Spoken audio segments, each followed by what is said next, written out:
wabarakatuh pemirsa, apa kabar Anda hari ini? Senang sekali hari ini saya Sally Aulia Ramadanti dapat kembali menjumpai pemirsa di rumah dalam dialog menyongsong Indonesia Maju. Dan hari ini pemirsa tentunya kita mengulik sebuah tema yang sangat menarik, yaitu terkait dengan menjelang bulan suci Ramadan tahun 2026 ini. Tentunya pemirsa, datangnya bulan suci Ramadan ini menjadi salah satu isu atau ketersediaan dan stabilitas pangan itu menjadi salah satu bentuk perhatian kita dan juga masyarakat secara luas, mulai dari kecukupan stok bahan pokok dan kelancaran distribusi hingga bagaimana upaya pengendalian harga agar tetap terjangkau oleh seluruh lapisan masyarakat.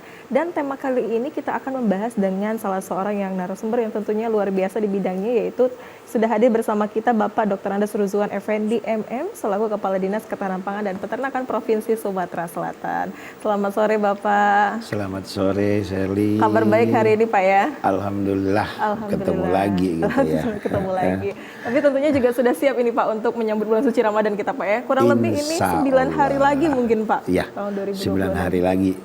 Insya Allah semuanya kita sudah melakukan koordinasi. Betul. Dan juga melakukan pemantauan dan insya Allah pada saatnya nanti kita berharap masyarakat akan menjalankan ibadahnya dengan nyaman, dengan tidak memikirkan harga mahal atau tidak ada barang. Mudah-mudahan itu bisa kita lakukan. Baik, jadi semua sektor kita harapkan untuknya siap untuk menyambut bulan suci Ramadan tahun ini Pak ya, luar biasa sekali. Dan pemirsa kembali lagi selama 1 jam ke depan kita akan berdialog mengenai kesiapan pangan jelang Ramadan sekaligus melihat sejauh mana langkah strategis pemerintah dengan analisis ekonomi dalam menjaga ketahanan pangan di Sumatera Selatan. Kami juga mengundang pemirsa di rumah untuk berinteraksi bersama kami melalui telepon di 0711 311454 atau melalui WhatsApp di 0823 11981790. Dan pemirsa ternyata kita nggak berdua aja nih Pak ya. Sudah ada narasumber lain yang tergabung melalui Zoom, yaitu yang kami hormati Bapak Dr. Imam Asngari MSI selaku pengamat ekonomi di Universitas Sriwijaya. Halo, selamat sore Pak. Selamat sore Mbak. Kabar baik hari ini Pak Imam? Alhamdulillah, Mas Ari di sini baik-baik Mbak. Luar biasa. Hari ini kita akan membahas mengenai kesiapan dan ketahanan pangan menjelang bulan suci Ramadan nih Pak Imam ya. Tapi saya ke Pak Ruzuan terlebih dahulu Pak Imam ya. Pak, gimana nih sejauh ini kondisi ketahanan pangan di Sumatera Selatan, bagaimana kondisinya? Terima kasih pemirsa TVRI dimanapun berada. Dapat kami sampaikan bahwa mudah-mudahan kita sudah sering melakukan monitoring dan juga mempersiapkan, karena ini bukan hal baru, karena setiap tahun kita akan menghadapi hal-hal ini dan tentunya pemerintah Sumatera Selatan dalam hal ini melalui OPD terkait semua yang terlibat harus siap, harus menjaga baik itu dari segi harga, pendistribusian maupun ketersediaan.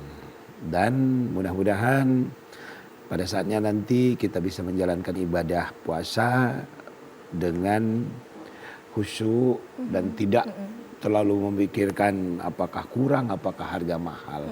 Walaupun demikian memang kita harus mengantisipasi itu.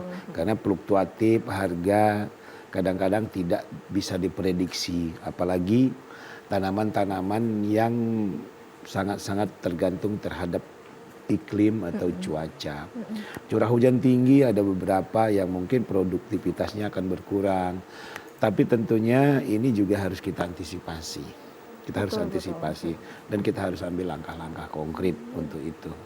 Tapi tentunya Dinas Ketahanan Pangan bersama dengan OPD lain sudah mempersiapkan ini dari jauh-jauh hari Pak ya dalam menyambut bulan suci Ramadan ini.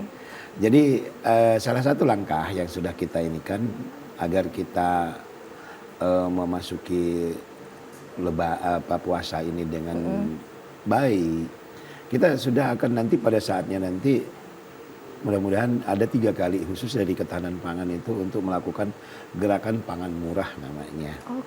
Gerakan pangan murah itu nanti tanggal 12 kita akan buka gerakan pangan murah dan kemudian nanti ada 2 kali lagi sebelum dia Lebaran untuk kita melakukan gerakan pangan. Ini baru dari ketahanan pangan. Dan biasanya juga nanti akan ada pasar murah, kemudian operasi pasar. Tapi yang jelas kita selalu akan melakukan pemantauan, akan melakukan monitoring di pasar-pasar tradisional dan mengajak seluruh kawan-kawan petugas di kabupaten kota juga untuk selalu mengawasi ketersediaan kita untuk menjelang Lebaran ini. Itu ya salah satunya.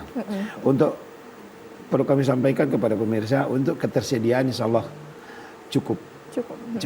Untuk beras kita malah berlebih mungkin, bisa sampai 3 sampai 4 bulan ke depan. Betul. Untuk minyak goreng pun kita juga cukup banyak, baik yang di Bulog maupun yang di itu. Jadi tidak ada alasan bahwa harga itu akan naik, mudah-mudahan ini. Dengan ketersediaan, walaupun demikian ada beberapa yang sudah ada fluktuatif. Tapi ini hal yang wajar karena sebelum berpuasa itu biasanya ada yang namanya budaya atau ruahan. Betul. Ruahan ini juga banyak membutuhkan beberapa komoditi, misalnya telur, kemudian ayam, itu akan banyak permintaannya. Apalagi sebelum menjelang puasa juga ada Imlek. Betul. Nah, tabrakan Pak ya. Ini jadi numpuk. Jadi permintaan pasti akan naik. Saya yakin pasti akan naik. Tapi tentunya juga perlu kami sampaikan kepada pemirsa semua, Mbak Sherly, bahwa telur kita itu surplus, gitu loh. Ayam kita juga surplus dan ada beberapa komoditi yang surplus. Daging sapi pun walaupun kita tidak surplus, tapi kita bisa menjaga tentang itu. Karena ada beberapa produsen yang sudah mempersiapkan, ada yang 100 ton yang punya daging. Jadi mudah-mudahan dari hasil monitoring kita, mudah-mudahan ketersediaan dari bahan-bahan pokok itu akan tersedia sampai nanti habis Lebaran. Jadi memang komoditas pangan yang mungkin sering kita gunakan Pak, baik itu di bulan suci nanti atau bahkan menyambut Imlek ini, alhamdulillahnya sampai dengan saat ini kita bisa memprediksinya aman Pak, bahkan sampai 3 sampai 4 bulan ke depan mungkin ketersediaannya juga aman insya Allah di Sumatera Selatan. Luar biasa. Nah mungkin saya ke Pak Imam nih, Pak Imam, mungkin dari Pak Imam sendiri melihat bagaimana seberapa besar tantangan menjaga keseimbangan antara ketersediaan dan harga pangan di momen ini Pak menurut Bapak? Oh iya Mbak, jadi kalau diuraikan oleh Pak Kepala Dinas Ketahanan Pangan tadi bahwa Sumatera Selatan sebenarnya sebagai salah satu produsen beras nasional ya, Betul. urutan 5 besar dari 10 provinsi penghasil beras, yang artinya kita dari sisi beras dengan produksi 1.670.745 kg di tahun 2024 dan ada kenaikan mungkin hampir 2 juta ton kan, kalau target tercapai di 2026 ini.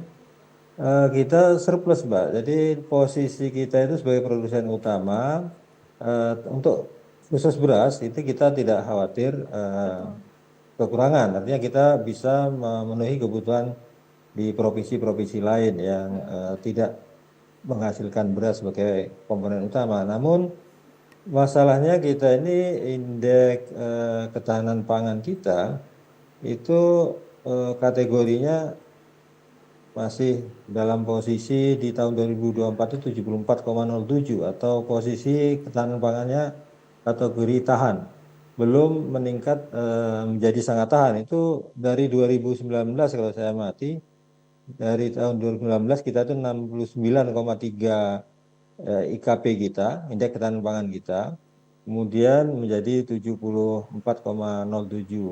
Artinya sulit untuk naikkan peringkat menjadi misalnya di kategori atau kelompok 6 ya, seperti Lampung atau seperti Sumatera Barat dan Sumatera Utara sudah kategori 6 dengan indeks ya di atas 75 ya. Dan itu keberhasilan provinsi-provinsi tetangga kita, meskipun bukan produsen utama beras, tapi mereka relatif tinggi tingkat ketahanannya karena diversifikasi pangannya lebih banyak, Mbak, dibanding Sumatera Selatan. Itu tapi secara umum ketahanan pangan kita baik karena kategorinya tahan, meskipun 5 tahun terakhir kita masih belum naik peringkat menjadi sangat tahan.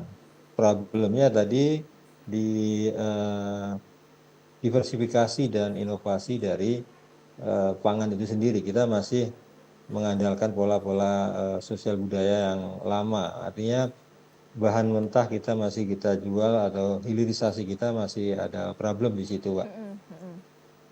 Baik, Pak Imam, itu masih beberapa ada masalah mungkin. Kalau dari Pak Ruzan sendiri melihat tanggapan dari Pak Imam sendiri mengenai indeks ketahanan pangan tadi yang sempat disenggol juga terkait dengan itu, bagaimana tanggapannya Pak? Jadi pemirsa dan juga Pak Imam, bahwa untuk data yang terakhir perlu kami sampaikan, indeks ketahanan pangan kita sudah tinggi Pak. Kita sudah nomor 4 nasional karena ada perbaikan perhitungan Pak. Memang pada saat perhitungan awal dari 2019 kita levelnya ada yang 21, ada 20, ada itu. Tapi kalau sekarang kita udah nomor 4 nasional Pak. Nomor 4 nasional dan itu data dari Susenas.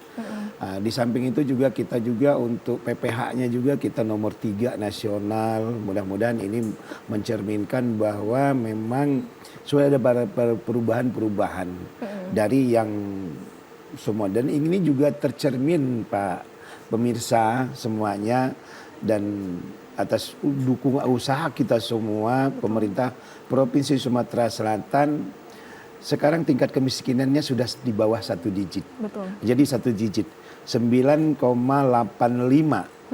yang berarti dari segi infrastruktur dan semuanya.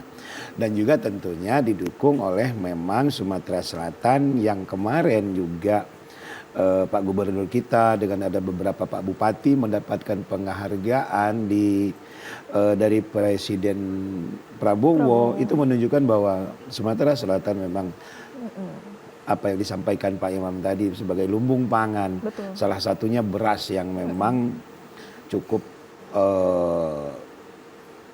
banyak surplusnya. Di samping juga kita nomor 8 produsen telur dan kita surplus juga dengan telur itu.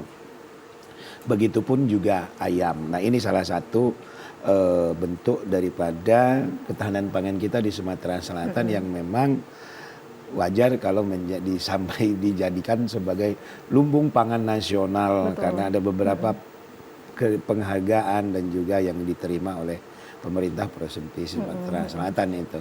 Jadi, makanya kita harus bertahan. Makanya kami sebagai OPD pemangku untuk kepentingan ini selalu menjaga itu dan akan kita lebih tingkatkan lagi koordinasinya maupun memantau kebutuhan dan semua produksi-produksi yang ada. Ya, kita harapkan juga dari semua yang sudah dilakukan dedikasinya dari pemerintah Provinsi Sumatera Selatan, angka kemiskinan terus menurun Pak ya. Amin. Dan juga nanti indeks ketahanan pangan juga selalu meningkat nanti ke depannya kita doakan bersama. Nah mungkin balik lagi ke Pak Imam mengenai kesiapan pangan jelang Ramadan ini terkait mungkin memang untuk sekarang harga juga relatif stabil Pak ya, di pasaran juga nggak terlalu naik, nggak juga murah dan lain sebagainya. Kalau dari sudut pandang ekonomi menurut Bapak, mengapa sih harga pangan ini nanti walaupun belum kita rasakan menjelang bulan suci Ramadan ataupun setelah Lebaran nanti mendekati Lebaran itu harganya makin naik itu Pak? Bagaimana tanggapan Bapak sendiri? Ya karena begini Mbak. Kebutuhan pangan itu sangat elastis ya dengan mekanisme pasar, supply demand. Ketika kita memasuki bulan puasa, bunyinya sih puasa, tetapi kan masyarakat kita cenderung menumpuk bahan baku, takut kehabisan stok. Ini juga rasional sekali ya. Ketika bulan puasa, pemenuhan kebutuhan pokok untuk sembako itu sangat diutamakan oleh masyarakat, melebihi kebutuhan-kebutuhan yang lain. Betul. Kenapa pangan itu menjadi penting ya? Ada 9 bahan pokok yang sangat utama menjadi penyumbang inflasi nanti kalau ketika pasokan kita terganggu oleh misalnya banjir atau terjadi hujan lebat. Barang yang dihasilkan di pedesaan itu terganggu transportasinya sampai ke kota sehingga terjadi kelangkaan. 1 hari saja terjadi atau setengah hari saja terjadi kelangkaan cabai misalnya itu bisa naik dengan sangat cepat atau daging misalnya ya. Nah, itu juga sangat mengganggu. Nah, tetapi prediksi saya tidak tidak tinggi ya. Pangan ini di Januari 2006, Januari Februari kan sekitar 1,15% atau menyumbang 0,4% terhadap inflasi. Artinya dengan tingkat inflasi year on year 3,55% itu masih aman lah untuk pangan kita dalam menyumbang inflasi. Ya, tidak perlu dikhawatirkan. Memang ada kenaikan karena permintaan ketika bulan Ramadan sampai ke Idul Fitri itu sangat tinggi sekali tingkat konsumsi umat Islam, khususnya Betul. 98% penduduk di Sumatera Selatan kan Muslim, sehingga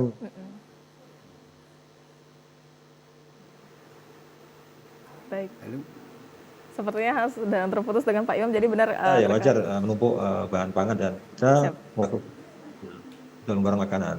Jadi saya kira begini, Mbak, Baik. tidak perlu dikhawatirkan. Saya kira apa yang disampaikan oleh Pak Ruzwan tadi, Sumsel sangat siap bilang atau menyambut Ramadan dan Idul Fitri harus. di tahun 2026 ini, Mbak. Baik, baik. Itu sudah ada beberapa faktor ya terkait dengan kenaikan harga mungkin di pasaran dan lain sebagainya terkait untuk ketahanan pangan juga kesiapan pangan kita. Namun setelah ini kita akan jeda terlebih dahulu Pak Imam dan Pak Ruzwan mengenai tema kita hari ini yaitu kesiapan jelang pangan menjelang Ramadan. Tapi setelah jeda berikut pemirsa tetaplah bersama kami.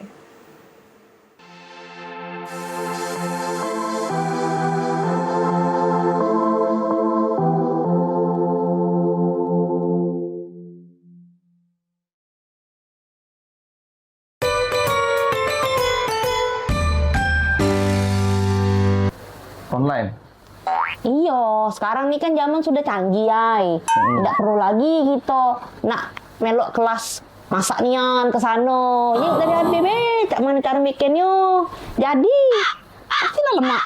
Ini apa? Kau ini becak apa dulu? Becak rendang daging. 3 hari dia ngeti, tambah lemak. Ada dia pula. Danya. Tapi kira-kira utang aku bagi dulu dibayar boleh kan? Terima segala kekurangan. Bersyukur intinya. Wait. Maksud saya ini kurang ini bukan nggak bersyukur, padanya belanjanya kurang 10.000. Bukan saya nggak mau terima kekurangan, tapi memang belanjanya kurang 10.000.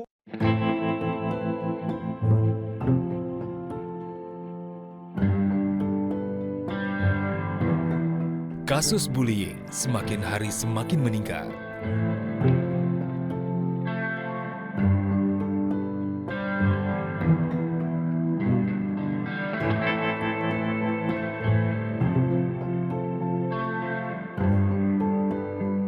Bullying tidak hanya fisik, bisa berupa ejekan, perundungan daring, bahkan pengucilan.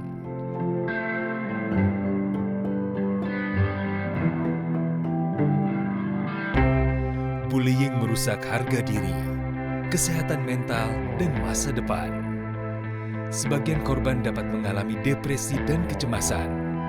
Siapa saja bisa menjadi korban, tapi kita bisa menghentikannya.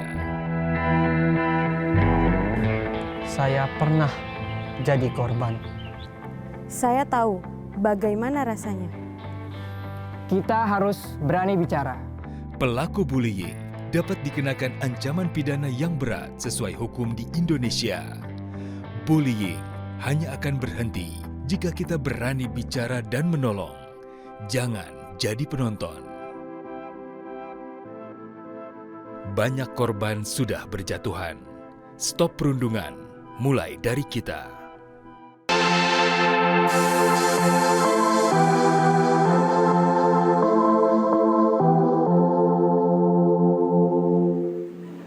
Ya, terima kasih pemirsa, Anda masih bersama kami dalam Dialog Menyongsong Indonesia Maju dan kita akan melanjutkan pembahasan kita mengenai tema kesiapan pangan jelang bulan suci Ramadan. Nah, mungkin saya ke Pak Nuzwan terlebih dahulu. Pak, mengenai tentunya banyak ya ketahanan pangan dan juga bagaimana kondisi kita di pasar untuk menyambut bulan suci Ramadan ini sendiri. Kalau dari Bapak sendiri, bagaimana, apakah ada potensi gangguan terkait dengan distribusi pangan? Mungkin kan saat ini cuaca juga relatif kadang hujan, kadang panas, Pak. Itu apakah menjadi gangguan atau seperti apa, Pak? Jadi Mbak Sally, apa yang disampaikan oleh Pak Imam tadi bahwa permintaan kemudian cuaca itu sangat-sangat berpengaruh terhadap produksi daripada sayuran maupun yang sayur-sayuran ya. Nah, kita misalkan cabai atau ya cabai lah, cabai itu sangat-sangat dipengaruhi oleh cuaca. Dia yang disampaikan Pak Imam tadi, satu hari hujan itu akan menurunkan produksi dan akan menurunkan kualitas. Nah, ini yang kita antisipasi. Tapi yang jelas ketersediaan kita walaupun mungkin karena ada stoknya berkurang karena cuaca, ketersediaan itu yang harus kita jaga. Dan kalau memang ketersediaannya atau agak berkurang, otomatis kan harga. Tapi yang jelas kita harus balance kan, kita harus siapkan bahwa kebutuhan kita ini berapa sih satu hari. Itu dulu. Nah, dan fenomena ini kalau tidak hanya di Sumatera Selatan, di seluruh, apalagi kalau sudah pengaruhnya cuaca, transportasi terhambat, Betul. panennya hujan, nanti kualitasnya kalau dipanen nanti busuk dan semuanya. Nah, ini yang perlu harus kita itu. Makanya kita di samping memang harus menyiapkan ketersediaan, kita juga harus mengajak seluruh masyarakat Sumatera Selatan untuk merubah mindsetnya. Itulah apa yang disampaikan oleh Pak Gubernur untuk budidaya di tempat rumahnya sendiri. Apapun yang bisa kita tanam, yang penting bisa kita menekan, kita bisa mengurangi biaya kita untuk belanja di pasaran. Pasaran, betul. Apakah sayuran kangkung, tomat, atau cung, atau cabai, atau apapun yang bisa dimanfaatkan, yang bisa tumbuh di pekarangan kita. Ini yang yang menjadi program strategis ini dari Bapak Gubernur, yaitu GSMP. Ini juga sebagai ketersediaan pangan di rumah tangga. Betul. Dan ini harus kita sosialisasikan dan ini harus kita sampaikan kepada seluruh masyarakat untuk memanfaatkan lahan-lahan sempit, tidak ada lahan bisa pakai polybag, dengan memanfaatkan limbah-limbah seperti ember bekas, Betul. bekas cat atau bekas segala macam. Nah, ini yang harus kita sama-sama kita sampaikan kepada masyarakat sehingga mereka tidak akan merasa bahwa cabai mahal, cabai pedas. Kalau dia bisa metik untuk kebutuhan di rumah tangganya sendiri, insya Allah dia nggak akan rasa. Betul. Itu. Iya. Apalagi konsumsi Sumatera Selatan ini semuanya cabai. Dari mulai cuka cabai, dari mulai semuanya. Apalagi sekarang yang kulinernya udah pedas atau apa namanya kan, bom. Nah, ini yang harus yang jelas kita harus mengantisipasi itu. Bila ketersediaannya terlihat sudah ada gejala untuk itu, betul, kita harus mencari. Makanya ada KADI namanya, kerjasama antar daerah, yang bisa kita langsung B2B dengan daerah-daerah yang sudah kita ada. Betul. Jadi sudah banyak program Pak ya, termasuk juga salah satu program Gubernur tadi, Gerakan Sumsel Menanam Pak ya. Gerakan Sumsel Mandiri Pangan. Mandiri Pangan ya, luar biasa. Itu salah satu yang memang programnya itu berdampaknya luar biasa. Apalagi menjelang bulan suci Ramadan ini kita tidak usah payah-payah ketika kita mungkin kesulitan mendapat stok cabai, kita langsung memetik aja di depan rumah dan lain sebagainya. Tapi mengenai cabai ini sendiri Pak, ini kan harganya saat ini kan relatif stabil Pak ya di pasaran ya, mungkin 25 sampai 30 ribu Pak ya di pasaran atau bahkan di itu. Tapi apakah memang harga tersebut akan stabil sampai dengan akhir puasa atau dan lain sebagainya Pak? Jadi gini, sebenarnya cabai khusus cabai domba atau cabai burung ini memang agak lumayan ini. Sebenarnya udah lumayan 60-an itu. Oh, 60.000. Iya, 60-an. Karena itu tadi terganggu. Tapi kalau harga cabai merah keriting itu masih harga yang di dalam level acuan pemerintah.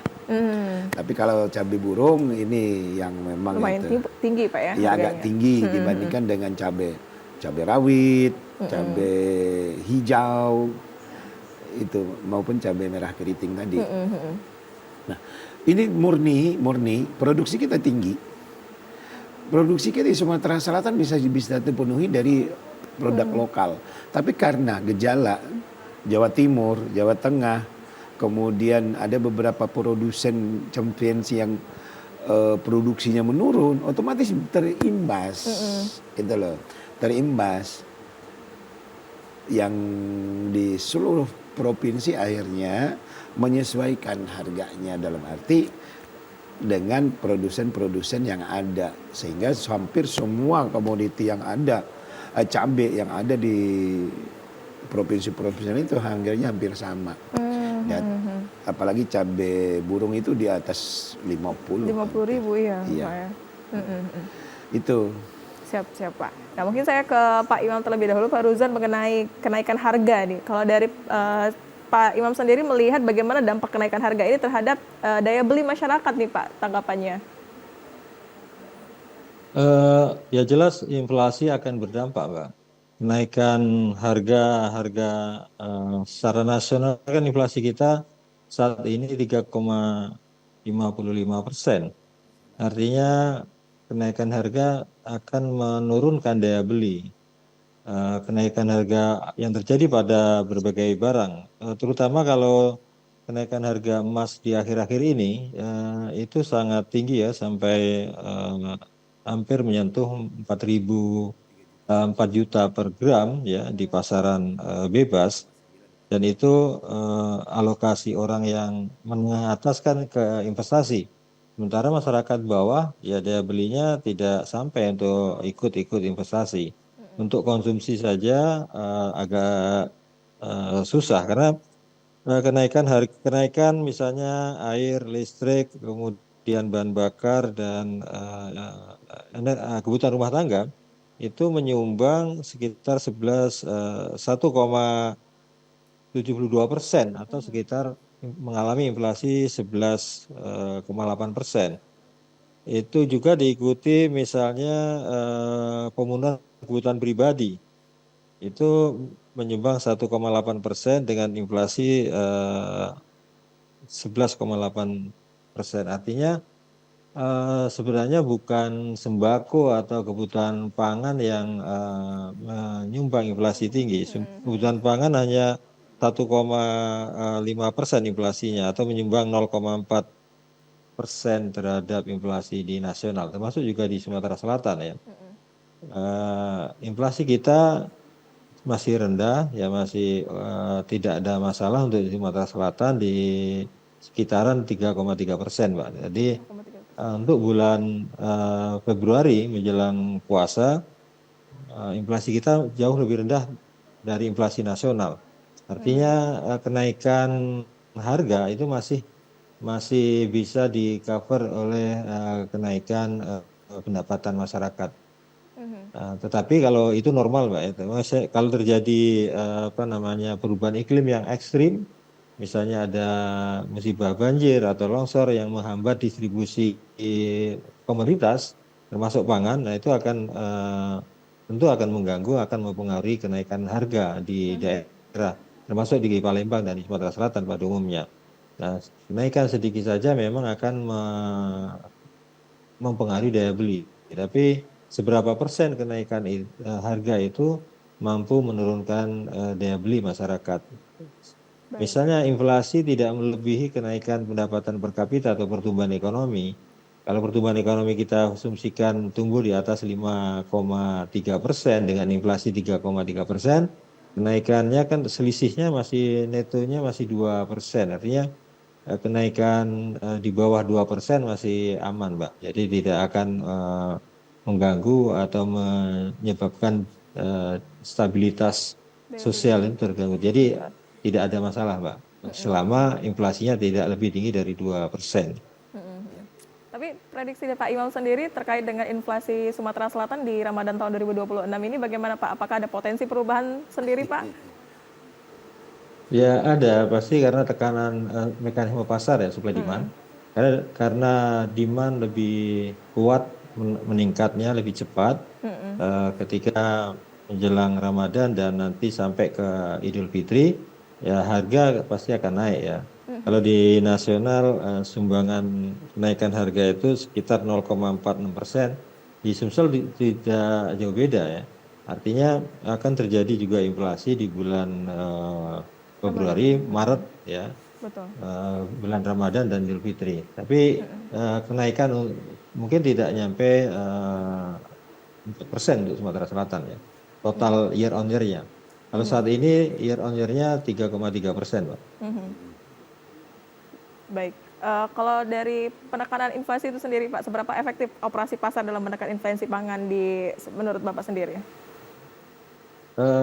Kalau kita harapannya panen ya, karena panen di Sumatera Selatan itu baru 26% ya, sekitar itu di beberapa wilayah ya. Kita puncaknya kan di bulan Februari Maret nanti puncak panen beras ya. Artinya kedepannya masih untuk inflasi yang disebabkan kenaikan beras agak kecil kemungkinannya.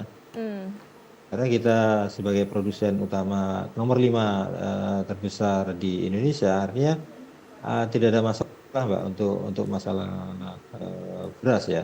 Baik. Yang dikhawatirkan mungkin dari non beras ya, pangan tapi non beras. Misalnya nanti ada gangguan produksi di sawit misalnya, kan akan mempengaruhi ketersediaan minyak goreng. Atau ada gangguan musim atau iklim yang menyebabkan produksi atau distribusi cabai ke Sumatera Selatan termasuk ke Palembang terhambat. Nah itu yang mungkin. Kalau daging ketersediaannya cukup saya kira ya untuk Sumatera Selatan.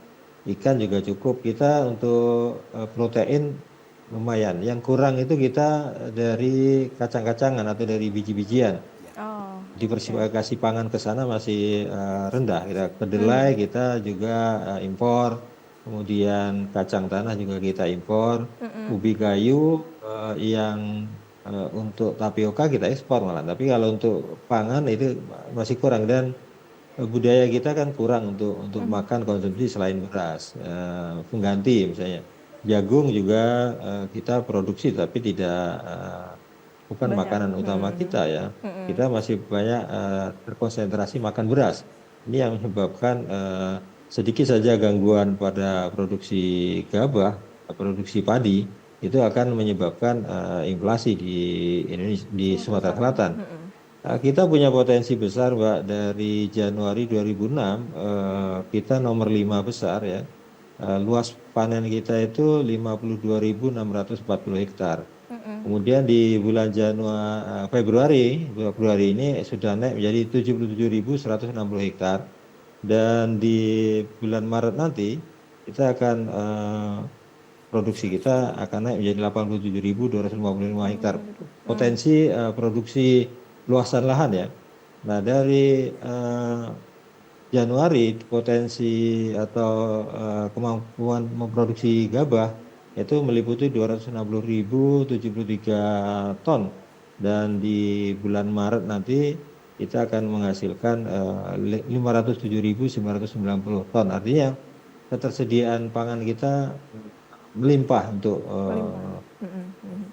beras ya, untuk beras. Jadi cukup untuk konsumsi kita aman ya. Baik, terima kasih Pak Imam. Nah mungkin setelah ini saya akan menjelaskan bertanya mengenai yang sempat disinggung terkait dengan kekurangan kacang-kacang umbi-umbian nih kepada Pak Ruzwan. Pak ya, itu kenapa terjadi di Sumatera Selatan? Tapi kita akan jeda terlebih dahulu, pemirsa tetaplah bersama kami.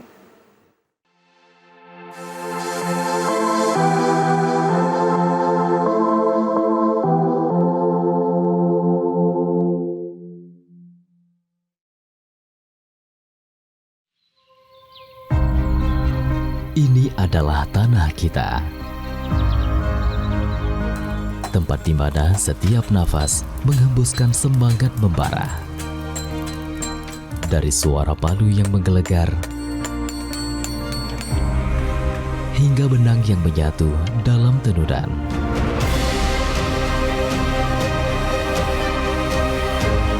Semangat yang tak pernah padam adalah simbol dari harapan.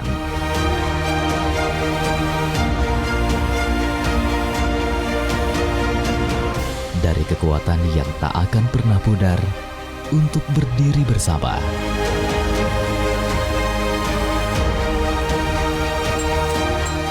Sebagai satu bangsa yang tak terpisahkan.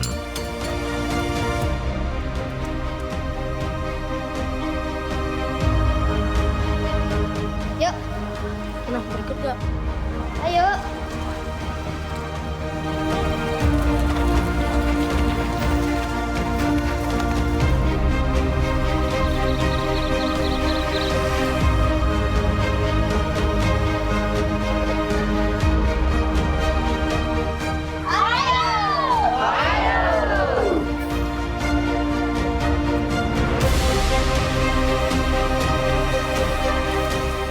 Di bawah langit yang sama, kita bersatu.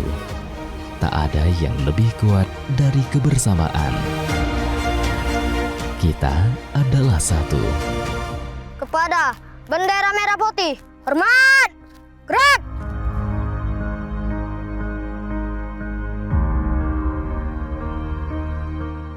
Kita adalah Indonesia.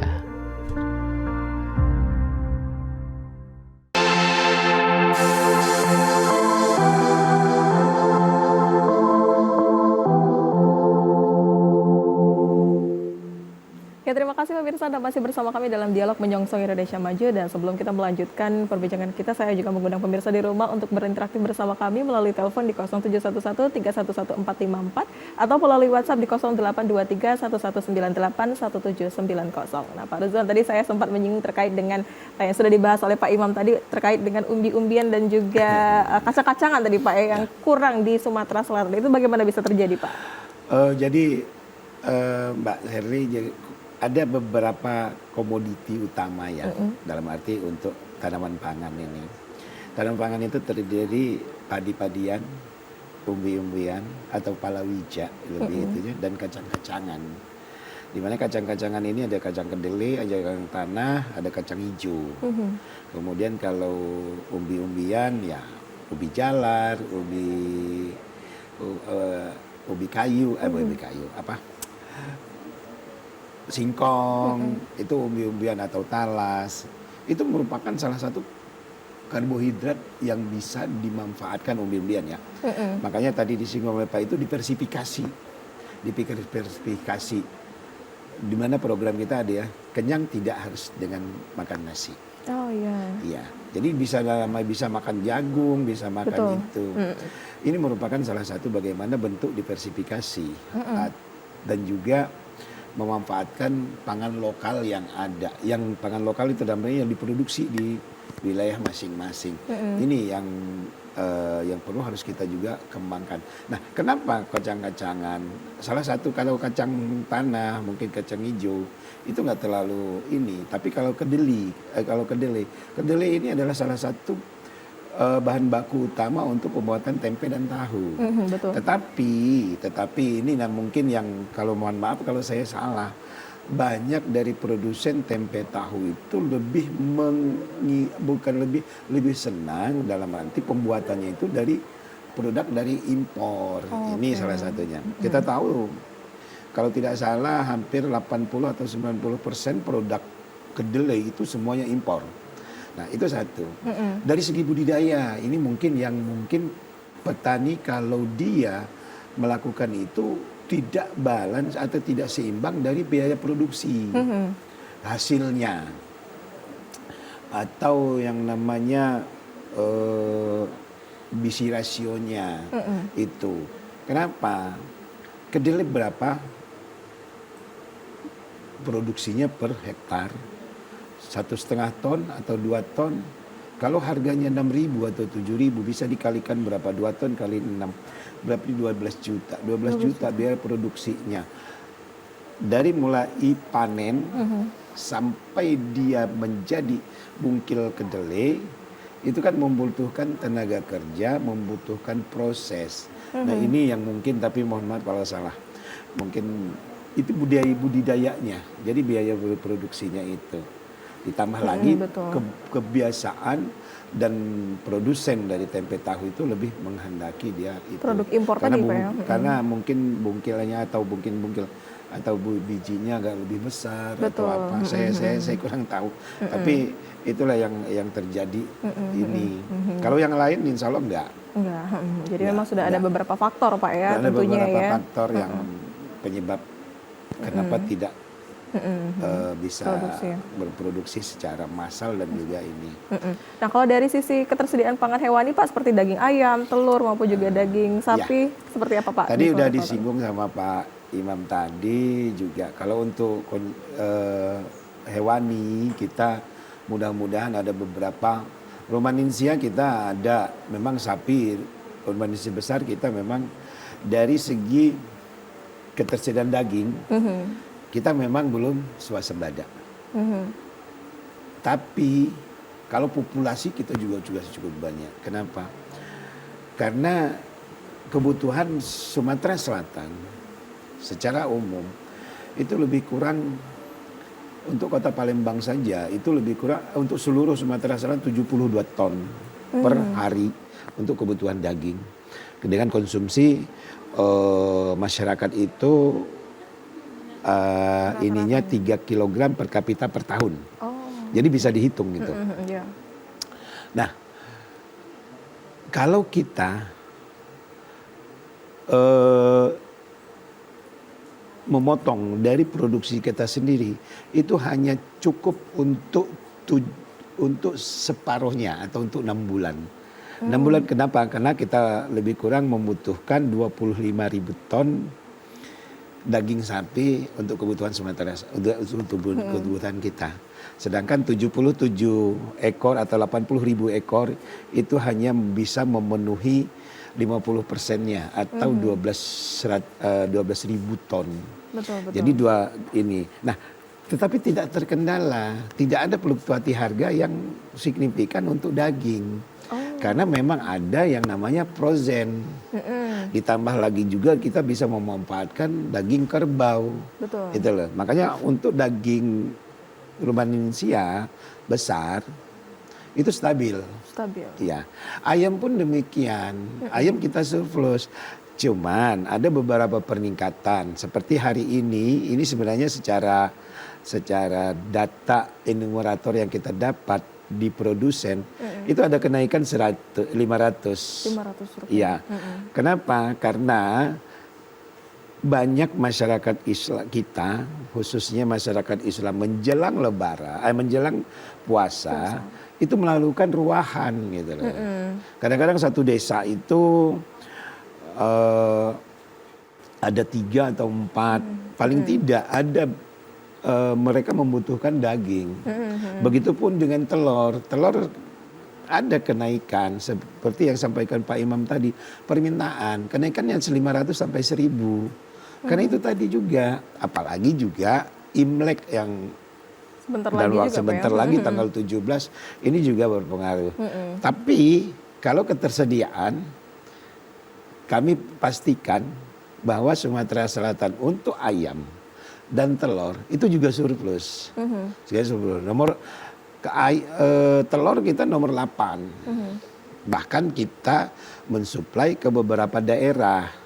Tetapi karena hampir seluruh Indonesia ini juga ada kenaikan harga telur yang 500 sampai 1.000 itu tadi, maka juga di Sumatera Selatan pengaruh. Bukan karena produksinya menurun, tapi karena permintaannya meningkat dan juga dipengaruhi dari keseluruhan nasional itu loh.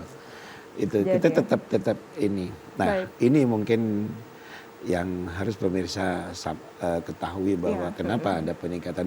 Sekali lagi kami jamin bukan karena ketersediaan yang kurang. Gitu. Betul. Jadi memang tadi telur dan ayam insya Allah surplus Pak ya di Sumatera Selatan ya. Biasanya HBKN ini akan permintaannya akan meningkat 3-5%. 3-5%, Ya. betul. Baik, kalau dari Pak Imam sendiri Pak mengenai stabilitas harga ini, seperti tadi daging ayam dan juga daging sapi, mungkin gimana resiko jika stabilitas harga pangan ini tidak terjaga selama bulan suci Ramadan Pak tanggapannya? Selama masih dalam rentang kekuatan daya beli, yaitu kenaikannya di bawah 5%, itu masih aman, Mbak. Jadi sedikit gejolak kenaikan harga itu sudah biasa ketika menjelang Ramadan dan Idul Fitri. Karena kita juga menghadapi hari-hari besar kan. Itu udah biasa, ibu-ibu rumah tangga sudah maklum. Namun lambannya kenaikan pendapatan per kapita atau pertumbuhan ekonomi kita yang stagnan di 5,3 atau 5,4%, ini juga menjadi tantangan bagi pemerintah untuk stabilisasi harga kan. Ada dimensi ketahanan pangan itu selain ketersediaan juga akses ya, dan bagaimana pemanfaatan dan diversifikasi termasuk juga stabilitas dari harga itu sendiri. Dari sisi ketersediaan dan akses kita aman, Mbak. Jadi kita produsen pangan, produsen beras, dan hanya beberapa saja yang kita memang belum mampu secara mandiri, yaitu yang tadi saya sebutkan tadi umbi-umbian atau kacang-kacangan tadi. Karena itu sumber karbohidrat alami yang belum kita terpenuhi. Kita masih mengandalkan memang padi-padian itu 58,4% dalam struktur konsumsi kita. Umbi-umbian hanya 3,4% atau sangat rendah ya. Kacang-kacangan cuma 3%. Dan ini mencerminkan pola keseimbangan gizi di masyarakat kita belum teredukasi dengan baik. Kebanyakan ikan yang penting kenyang gitu ya. Kalau di masyarakat kita ini kalau belum makan nasi, itu definisinya belum makan walaupun sudah makan bakso semangkok misalnya kan. Ditanya udah makan belum? Nah, itu pola seperti itu, Mbak, yang menjadi kita sangat tergantung pada beras atau pada makanan pokok ya. Sementara substitusi lain seperti jagung tadi, kemudian umbi-umbian dan kacang-kacangan yang gizinya juga bagus, kita terlupakan relatif ya. Pola cara konsumsi kita yang memang belum standar nasionalnya itu masih di bawah. Memang kalau kalorinya kita lumayan besar kita ya, tapi pola harapan pangan kita yang belum seimbang. Artinya dari sisi sayur-sayuran kita atau buah-buahan kita 6,9% ya, melebihi rata-rata nasional itu 6%. Kemudian untuk minyak dan lemak kita 12%, nasionalnya 10%. Untuk pangan yang hewani kita 13,5%, nasionalnya 12%. Kita selalu melebihi, Pak. Tapi kita ada kekurangannya, melebihi lagi kita padi-padian itu 58,4%. Nah, nasional itu pola pangan harapannya itu 50%, kita lebih tinggi. Jadi kita surplus padi atau beras memang iya, kita juga surplus minyak dan lemak ya, terutama kita surplus CPO ya. Kemudian kita juga surplus dari pangan hewani, daging ya, tercermin dari polanya. Tapi kita tadi saya sebut kekurangan ya di bidang kacang-kacangan, standarnya itu 5% komposisi pemenuhan gizi, tapi kita hanya 3%, sangat kurang atau di bawah standar. Termasuk juga umbi-umbian, dan standar nasionalnya 6%, kita hanya 3,4%. Ini yang pola konsumsi ini yang dilakukan masyarakat dari tahun ke tahun ya. Memang perlu edukasi, kita perlu menurunkan lemak, kita perlu menurunkan misalnya ketergantungan pada beras gitu ya, mulai diversifikasi, tidak saja diversifikasi produksi tapi diversifikasi pola pangan kita, pola konsumsi kita ya itu Pak, ya benar Pak ya. Itu kalau itu dilakukan dengan baik, kemungkinan gejolak-gejolak yang terjadi itu tidak gejolak harga ya, yang terjadi pada umumnya pada beras, pada cabai, pada beberapa daging ya. Kalau di Idul Fitri atau di Lebaran atau di bulan puasa itu pasti mengalami kenaikan. Nah, kita lebih siap gitu kalau bisa mendiversifikasi konsumsi kita. Itu, Mbak. Baik. Pak Imam, kalau menurut Bapak sendiri, apakah intervensi harga perlu dilakukan atau justru dibiarkan mengikuti mekanisme dari pasar sendiri, Pak? Menurut saya pemerintah tetap perlu ya melakukan misalnya pasar murah atau bazar ya, kerjasama dengan perusahaan-perusahaan atau pihak yang mau membantu supaya gejolak harga itu bisa terkendali gitu ya. Boleh saja harga naik tapi dalam batas-batas yang wajar itu, Pak. Baik, mungkin terakhir Pak, harapan dan pesan apa yang ingin Bapak sampaikan dari Pak Imam sendiri untuk menyambut bulan suci Ramadan ini kepada masyarakat, Pak? Ya, tentu masyarakat harus pertama menyesuaikan kebutuhan konsumsi dengan kemampuan daya belinya. Tidak perlu menumpuk atau sangat tergantung pada satu pangan saja. Ini terutama para anak-anak muda ya. Kita itu kaya sumber pangan terdiversifikasi, tapi mereka kurang pola perhatian konsumsinya. Antara saya dengan anak-anak itu mahasiswa-mahasiswa itu sudah beda. Kalau kita masih bisa makan sayur-sayur, masih makan pindang, masih makanan tradisional kita masih bisa. Mereka semuanya produk industri yang cepat saji. Ya, pembelian secara online misalnya GoFood atau itu mengubah cara pandang atau pola konsumsi mereka yang kadang-kadang kurang menyeimbangkan kebutuhan gizi ya, kebutuhan serat terutama. Anak-anak kan tidak suka makan sayur ya, makan buah. Mereka lebih suka kalau buah dalam bentuk jus dalam botol. Betul. Kalau kita kan masih bisa makan buah dari buah aslinya, lebih aman itu daripada yang ada pengawet sebenarnya. Nah, ini pola-pola perubahan pola konsumsi anak-anak muda juga akan mempengaruhi juga sedikit banyaknya gejolak harga. Baik. Tapi semuanya tergantung pada misalnya cabai. Kalau di Sumatera Selatan kalau tidak ada cabai ya rasanya tidak makan gitu ya. Nah, ini ya yang menjadi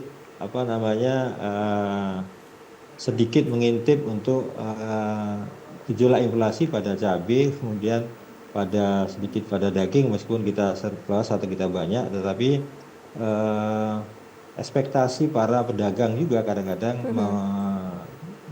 menambah gejolak harga itu lebih cepat ya. Lebih cepat, ketika tawar menawar antara pedagang dengan konsumen. Baik. Karena konsumen takut barangnya tidak mencukupi, dia membeli yang banyak sehingga stok tersedia pada hari itu kurang sehingga kekurangan ini dimanfaatkan oleh pedagang untuk menaikkan harga itu. Itu yang terjadi biasanya, Mbak. Baik, terima kasih Pak Imam. Mungkin saya ke Pak Rizwan selanjutnya untuk harapan dan pesan kepada masyarakat Pak menjelang bulan suci Ramadan ini, Pak. Baik, terima kasih. Ini pemirsa, tadi sudah disinggung Pak Imam bagaimana kita diversifikasi. Diversifikasi itu tentunya juga akan merubah. Kalau konsumsi sekarang beras kita masih 90 ke atas atau tepatnya 93 kg per kapita per tahun. Betul. Sedangkan Thailand itu sudah 75. Berarti ada diversifikasi, dia kenyangnya oleh apa? Itu yang diharapkan kita. Itu pertama. Yang kedua tentunya menghimbau kepada seluruh masyarakat, pemirsa TVRI dimanapun berada, yakinlah bahwa pemerintah akan selalu memonitor, akan selalu menyiapkan ketersediaan. Kenyamanan kita beribadah itu merupakan tanggung jawab. Salah satu tanggung jawabnya adalah kita sebagai pemerintah, sebagai pelayan masyarakat. Nah, untuk itu jangan panik buying. Betul. Belajarlah bijak, belanjalah bijak sesuai dengan kebutuhan. Yakinlah kita tidak akan pernah komoditi itu tidak pernah akan hilang karena kita selalu mempersiapkan, kita selalu memonitor tadi. Jadi justru nanti kalau kita panik buying, kita penumpukan, itu akan terjadi mubazir nantinya atau terbuang atau akan menjadi bank sampah. Baik. Nah, itulah yang namanya keterkaitan dari ketersediaan, keterkaitan dari panik buying itu harus stop boros Stop, pangan. siap, Pak. Itu salah satu. Kemudian tadi sudah kami singgung di depan, yuk kita budidayakan, kita merubah mindset yang tadinya pembeli menjadi penghasil. Penghasil, betul Pak. Nah ini penghasilnya jangan menghingga cuman sedikit. Karena dari sedikit itulah kita bisa menghemat biaya pengeluaran. Betul. Kalau cabai kita tahan mungkin kita nanam cabai rawit atau cabai itu 3 batang saja.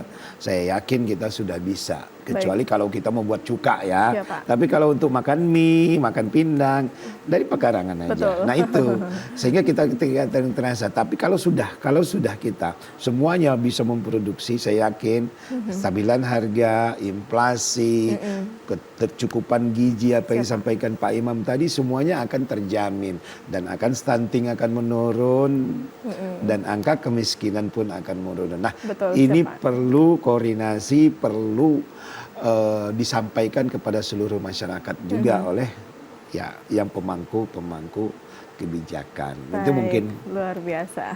Jadi tentunya juga pemerintah selalu siap untuk mendampingi masyarakat Pak ya, harus untuk menjelang bulan suci karena kita Ramadan sebagai ini. pelayan masyarakat. Siap, ya. baik. Terima kasih Bapak Insinyur Ruzan Effendi MM, Kepala Dinas Ketahanan Pangan dan Peternak Provinsi Sumatera Selatan. Juga kami ucapkan terima kasih kepada Bapak Dr. Imam Asngari SEMSI selaku pengamat ekonomi dari Universitas Sriwijaya yang sudah tergabung melalui Zoom. Dan pemirsa, dari dialog sore ini kita dapat menyimpulkan bahwasannya kesiapan pangan menjelang Ramadan bukan hanya soal ketersediaan stok, tetapi juga menyangkut kelancaran distribusi, stabilitas harga, serta sinergi antara pemerintah, pelaku usaha, dan juga masyarakat. Akhir kata, saya Sally Aulia Ramadanti, mewakili kerabat kerja yang bertugas, mengucapkan terima kasih atas kebersamaan Anda. Terima kasih dan sampai jumpa.